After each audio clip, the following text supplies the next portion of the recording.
আমাৰ খ্ৰীষ্টমাছ বছৰত এটাই আহে আৰু আমি গোটেই চাৰিটা গাঁও আছে আমাৰ ইয়াত, কিন্তু আমি ইয়াতে 3টা গাঁও মিলি আমি নাচ গান কৰোঁ, গীৰ্জা কৰোঁ আৰু গোটেই মানুহ একেলগে য'ত দূৰত যোনে যোনে আছিলে সেইকেইটাও আহিব, গোটেই আহিম ইয়াতে ৰাইজৰ লগত একেলগে ভাগ লৈ এসাঁজ খাব বা গীৰ্জাত একেলগে থাকিব।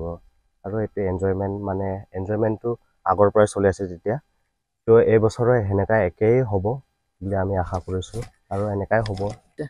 প্ৰস্তুতি মুঠতে আমাৰ বছৰে যেনেকৈ আমি পালন কৰোঁ, এই বছৰো তেনেকৈ প্ৰস্তুতি চলাইছোঁ। তাত থাকি আমি অতি উৎসাহেৰে এইবাৰ পালন কৰিম বুলি আমি সকলো আমাৰ এই যিটো ডেকৰেশ্যন কৰিছোঁ আৰু তেনেকৈ বেলেগ বেলেগ প্ৰগ্ৰামেৰে আমি বাট চাই আছোঁ কৰিবলৈ।